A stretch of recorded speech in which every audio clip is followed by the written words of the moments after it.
mess na diapers zimeisha. Order Glovo and save the day. With Glovo unaweza track order yako na kuongea na customer support which is always available. Download the app and order anything you want from your city.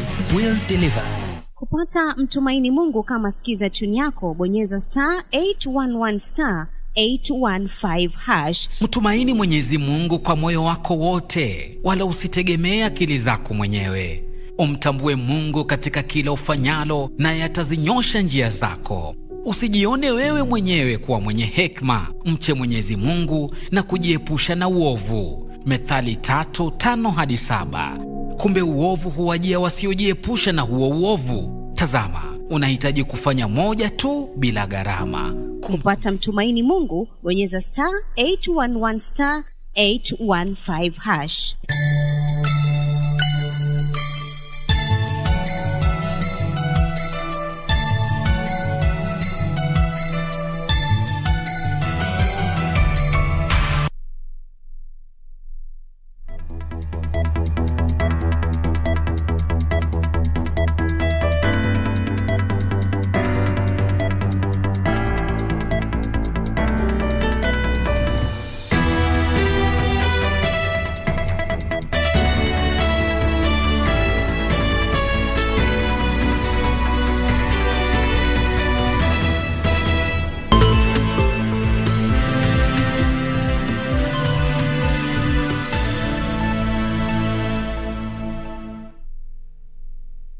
Good afternoon, happy holidays, and thank you for choosing us this 24th day of December 2022. This is Lunchtime News. I am Nisi Emano. Lucy Mora is our sign language interpreter for this particular bulletin. Many thanks for joining us. Now, thousands of motorists plying the Nairobi-Nakuru highway were forced to spend the night in the cold after they were caught up in a gridlock that lasted till early Saturday morning. In Nairobi County, hundreds of commuters traveling to their rural homes for Christmas had to wait for long hours at bus terminals following a shortage of public service vehicles amid hiked bus fares, which they say are beyond their reach.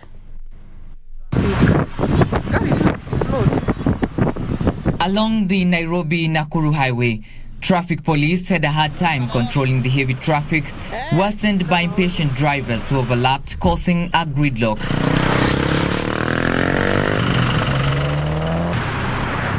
The situation lasted for the better part of Friday afternoon till Saturday morning, with motorists forced to spend the night in the vehicles. Tumeamka leo asubuhi tukakuta jam, magari yamejazana hivi. Sasa tujui ni nini imekosa ama ni watu kwenda nyumbani. Lakini tunashukuru kwa sababu engine ni mzuri, kwa sababu unapoona movement hivi kwa sisi kama bwana biashara tunafurahi, lakini isipokuwa sasa hii jamu imetufungia kabisa, hatupati biashara. Jamu hii ilianza saa 1, tumemfungua saa 12:30 hivi. Tukasindwa ni accident imefanyika, kaanza kitu saa 1 mpaka saa hii imeshikana kabisa. Tunasumama tu, magari zinasimama, although zinaenda pole pole. While speaking on phone, Naivasha OCPD Samuel Waweru said that the road was safe and no accident had been reported. Tunaomba waende na njia mzuri, wasifuaje accident, wafuate barabara, overlapping wasifanye, ndipo kila mmoja afike kwa nyumbani aone wasasi. The Christmas season is here yet again, and unlike the previous 2 years when the country was battling the COVID-19 pandemic, things are a little bit different this time around, as major bus terminals in the city witnessed a major influx of travelers. A spot check by KBC in the Nairobi Central Business District, a beehive of activities for commuters and businesses as families jam bus termini to catch their ride for the Christmas festivities. Long queues characterizing some bus stations due to a shortage of public service vehicles, with SACCO officials attributing it to traffic snarl-ups happening in various routes. There is a traffic jam and it has affected the movement of buses. The buses are coming late, but they are coming. That's what I know. They are coming. Among the stranded commuters is Susan Othiambo. She says she has been waiting for the bus for close to 4 hours, but she remains hopeful she will arrive to her Bondo home safely. Kwa saa 7 mchana. Tumeambiwa gari inakuja ndio tunangoja. Na haijafika. Najua tuafika juu watu ni wengi, gari kisha kuja hivi, najua watu watajaa na tutaenda. Arthur, another commuter, shares a similar predicament. He tells us of the exorbitant prices that have not only forced him to dig deeper into his pockets, but to also leave his family behind. Watu wamekuwa wengi sana na kwa sababu ya tunapata malipo imekuwa juu. Fare imekuwa juu sana. Siku za kawaida tunakwenda Busia na shilingi 1,000, lakini leo wanalipisha shilingi 3,000 kwenda Busia mtu mmoja. As this happens for boda riders in the city, business is booming. Biashara imenoga kabisa mbaya sana. Mimi siendi Christmas ya sababu bwana shule imefunguka, ndio yeye tena watoto wanataka kurudi shule. Wataenda Christmas kufanya nini? Reporting for Lunchtime News, I'm Trevor Ngendo, wishing you a Merry Christmas. Neno Sacco has introduced alcohol to all its public service vehicle operators to curb drunk driving and related road accidents during the festive season. The Sacco that plies the Nairobi-Embu route, among others, brought back the technology to ensure total compliance with traffic rules. Officers in charge of discipline at the Embu-Nairobi terminus said the self-regulatory move was steered by the need to curb cases of accidents and indiscipline associated with drunk driving. The Sacco further urged its drivers to be careful on the roads.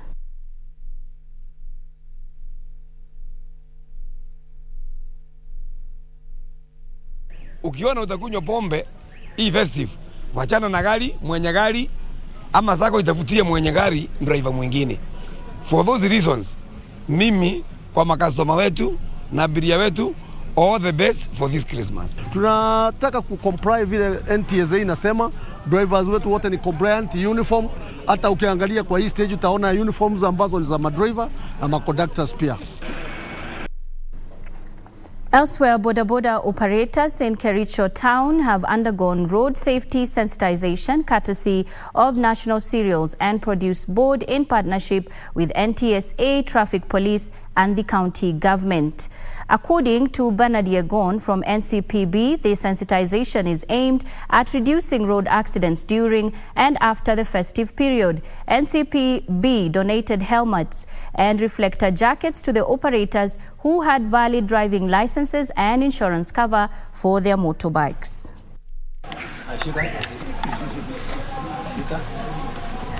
We also had a small token for those who have valid driving licenses, those who have taken insurance covers for their motorcycles.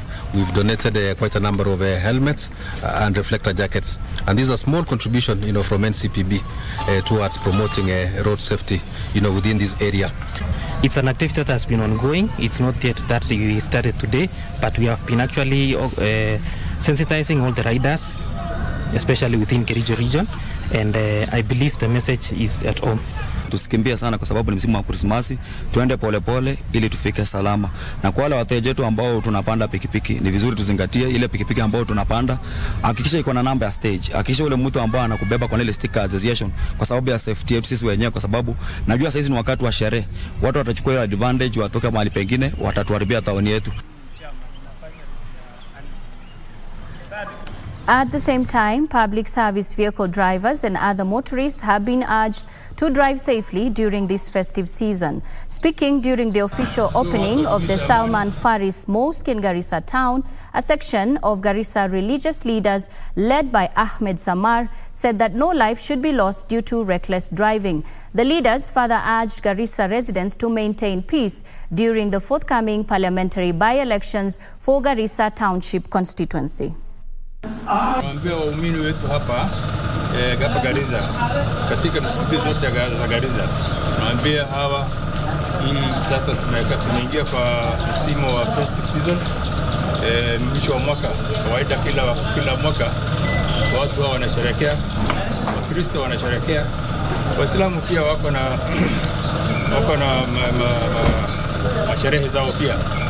So tunaambia watu wote wa Garissa kudumisha amani, mambo za madriver kuendesha magari polepole ili tupunguze mambo ya ajali mingi. Sasa tuko na wale yake kuomba Mungu na yuko na upande wake kuwa hatumchanganyi. Sasa watu wakae kindugu, watu ni watu mmoja, siasa ifanyike, lakini mwishowe mmoja tu ndio atawin. Kila mtu hawezi win. So watu wadumisha amani, wadumisha amani. Elsewhere, security agencies in Kiambu County have joined forces with the Kiambu County Liquor Licensing Board and other stakeholders to sensitize the public against illicit brew consumption. Kiambu Deputy Commissioner Titus Masharia, Sub-County Police Commander Muhammad Badel, and Nyumba Kumi clusters held a consultative meeting to discuss effects of the vice on the youths and economy and possible solutions. The initiative is in line with the presidential directive to scale up the war against illicit brew and counterfeit goods.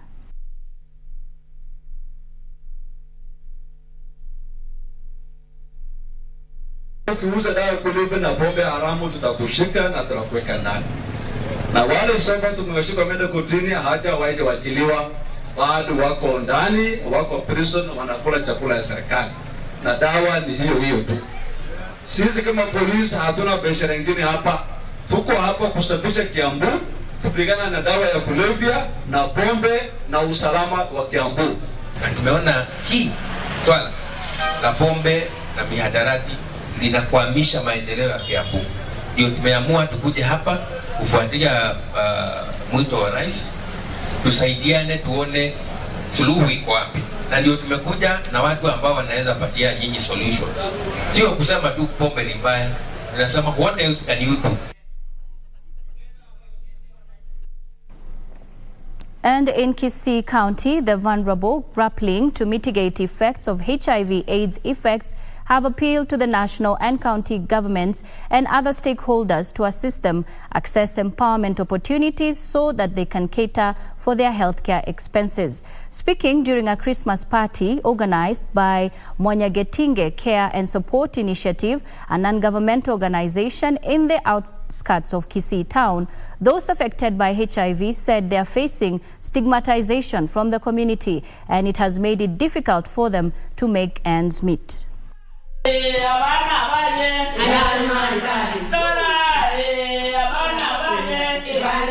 The HIV patients in Kisii County said if they or their children get job opportunities, will go a long way in easing their healthcare burden and also help them meet their other needs.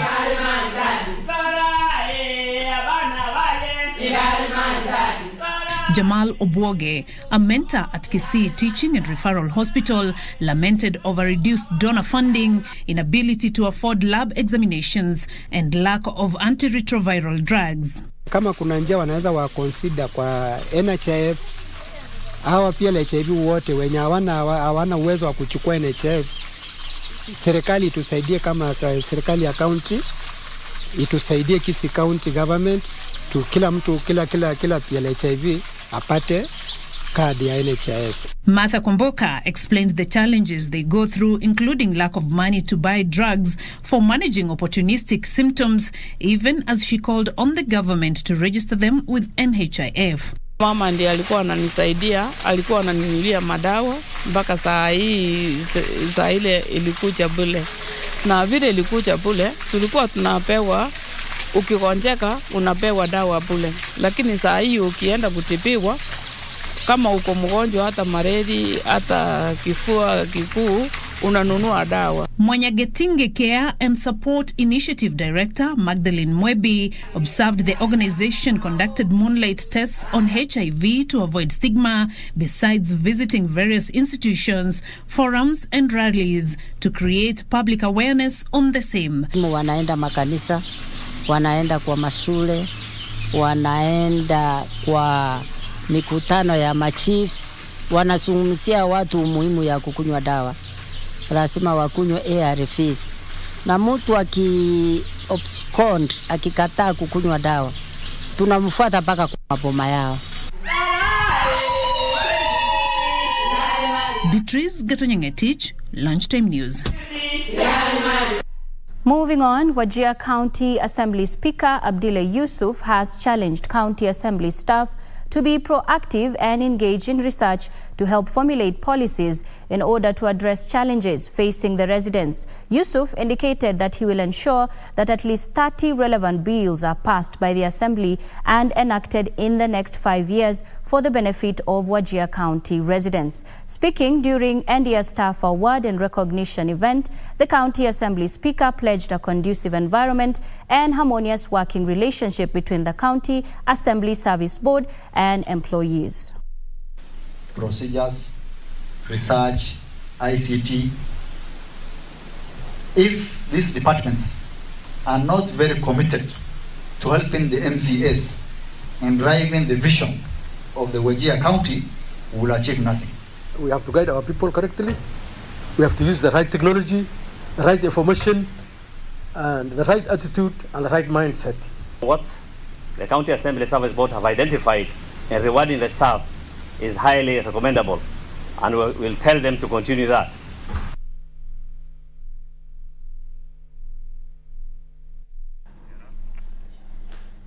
Human rights crusaders in the Coast region have condemned an incident in which a police officer shot and killed a boda operator within the precincts of Malindi Airport on Thursday night.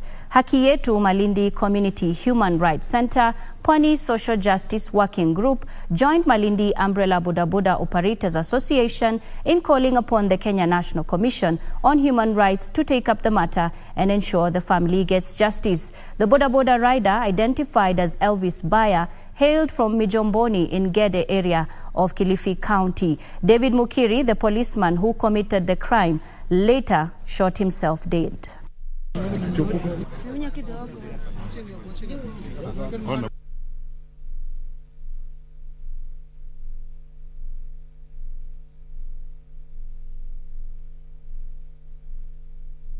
Jana alilala nyumbani, ilipofika saa 5 akasema nenda kazini kutafuta chakula.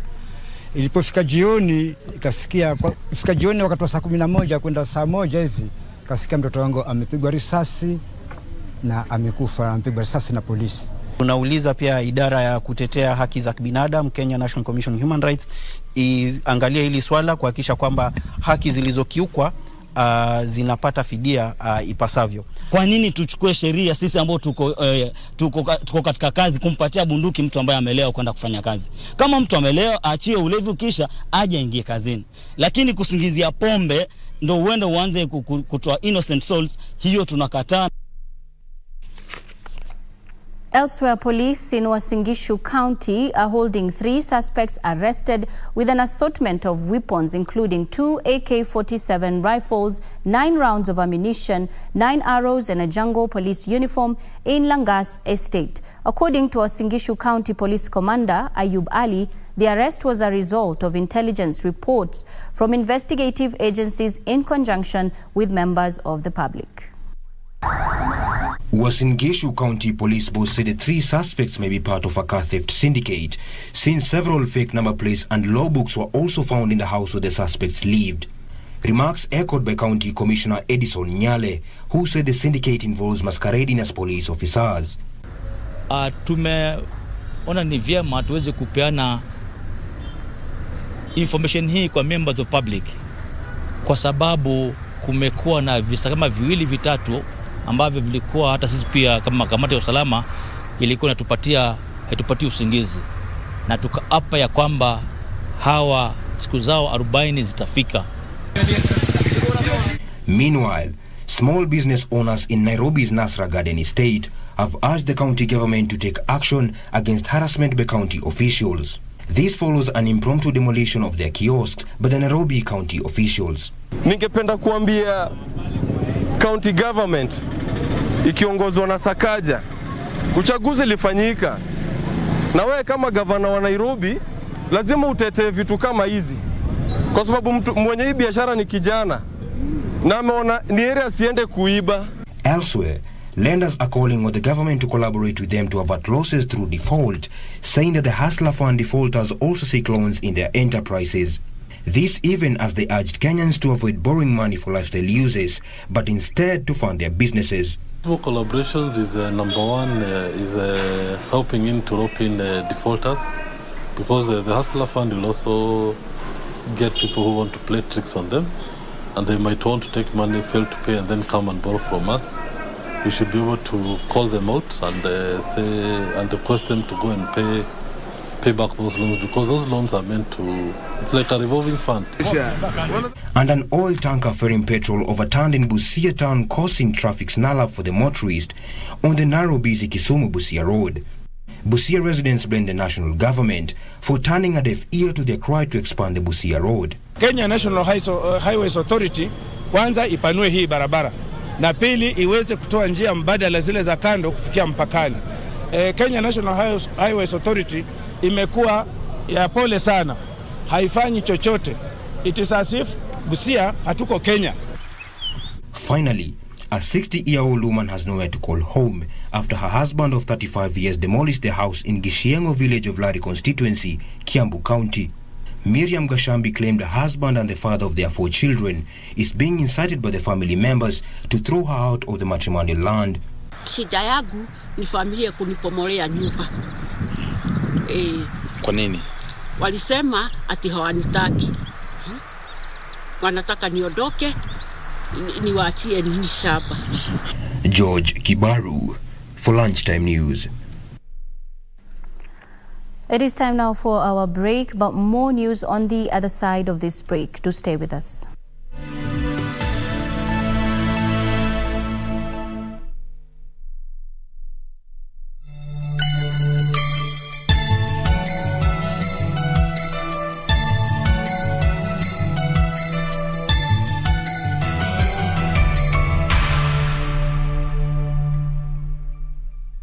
With Glovo, you have anything you want from your city in your hands. Kama unatamani ugali beef ama fried chicken, order Glovo ujaribu restaurant mpya. Tamu. Kama game inawaka na unataka drinks zaidi, order Glovo ushangilie timu yako. Na kama your little one amemess, dada hapa zimeisha, order Glovo and save the day. With Glovo, unaweza track order yako na kuongea na customer support, which is always available. Download the app and order anything you want from your city. We'll deliver. Do you have a news story to share with KBC? Get in touch swiftly on email news@kbc.co.ke or call 0723-892-654 or 0734-780-124.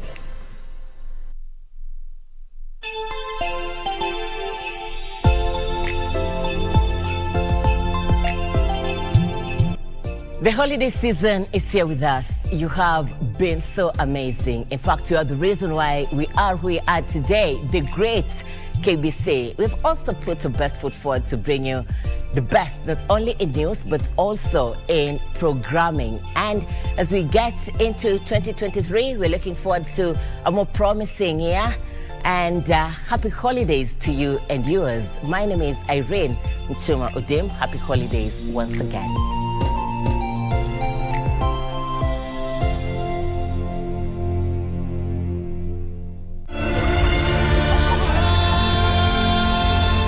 Rejoice, Mary, full of grace. The Lord is with you. I'll break off our engagement without accusing you, so no one will be able to execute you for adultery. Mary, who are you trying to fool? It is the truth. Who did you say they are looking for? The king of the Judeans. Tell them I am the king of the Judeans.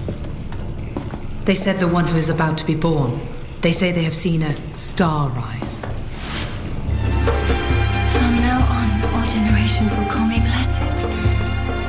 The Almighty has worked great wonders in me, and holy is his name.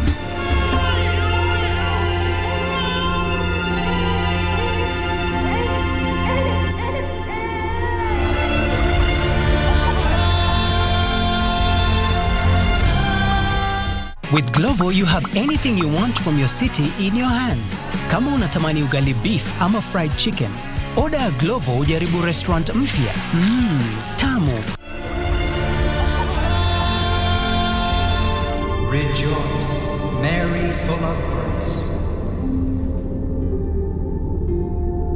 The Lord is with you.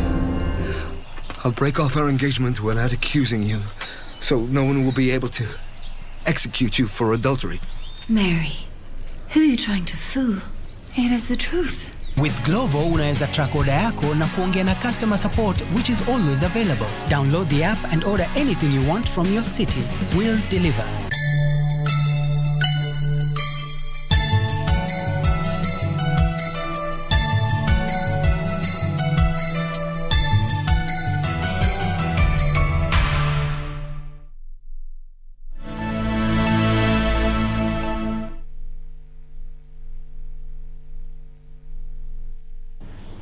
Welcome back. Thank you for staying with us.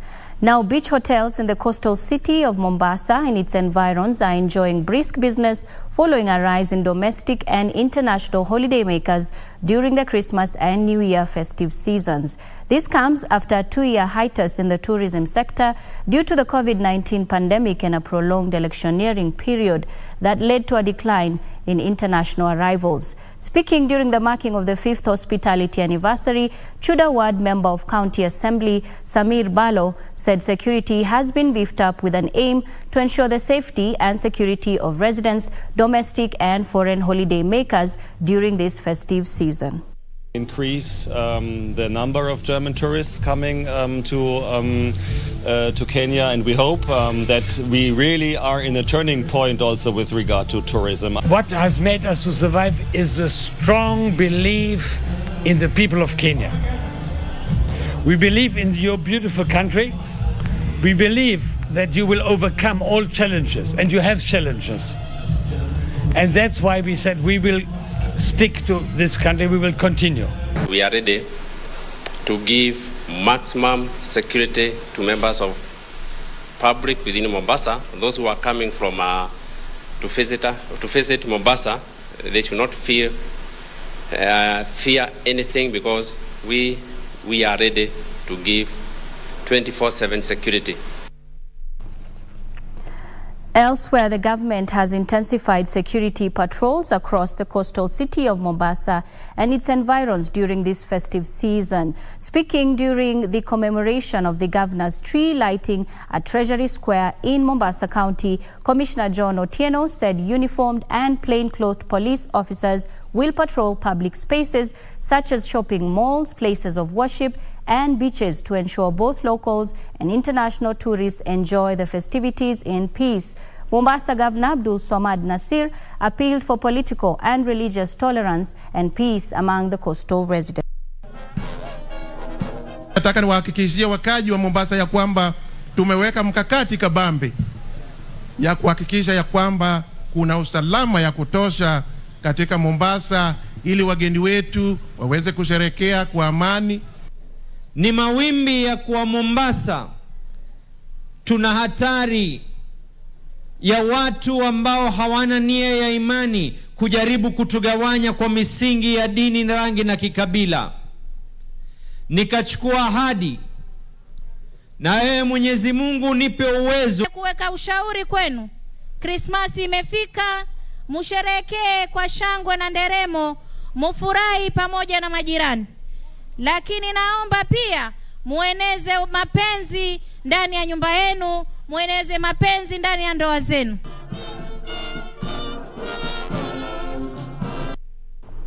Expectant mothers from the remote area of Shompole in Magadi Ward have a reason to smile this Christmas after the county government opened a new hospital in the area. As most local women choose traditional birth attendants over traveling great distances in quest of healthcare facilities, the hospital is anticipated to convince women to give birth in the hospital and lower infant mother mortality.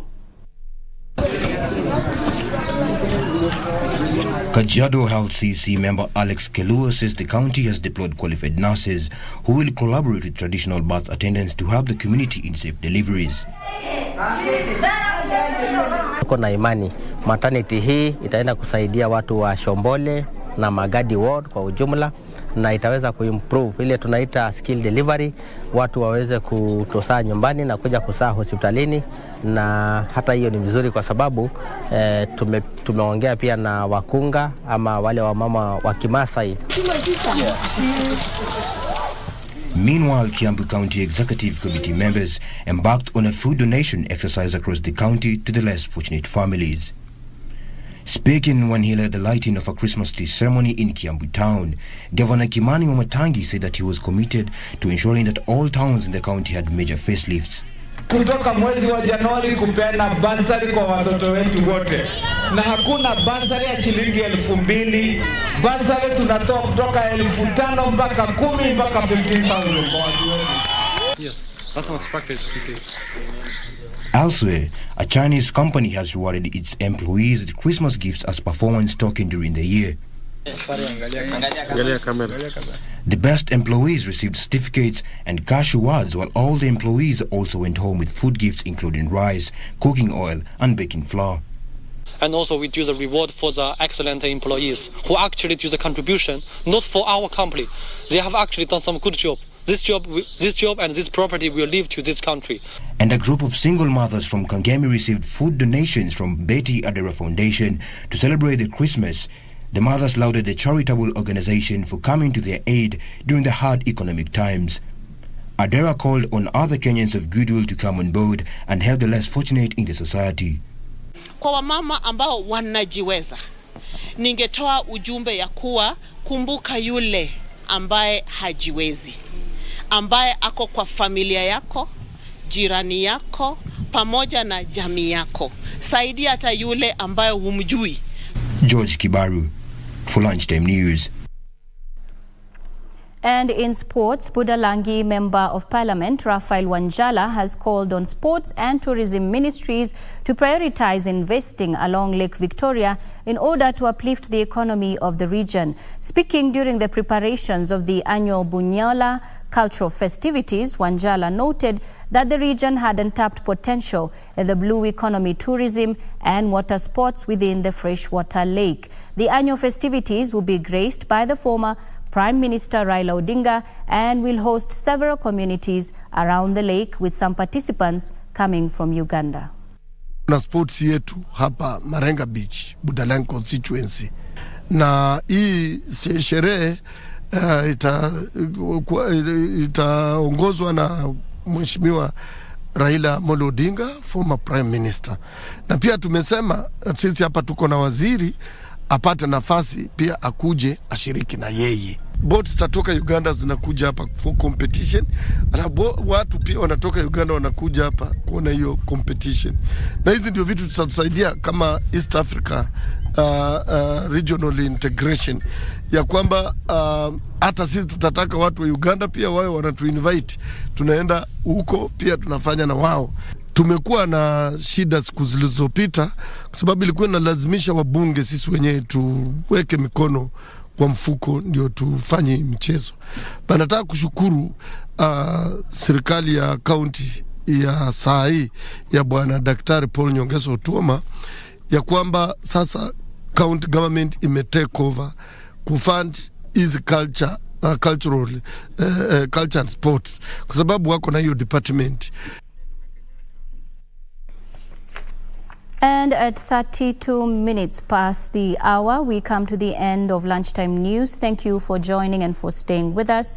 Happy holidays. Good afternoon.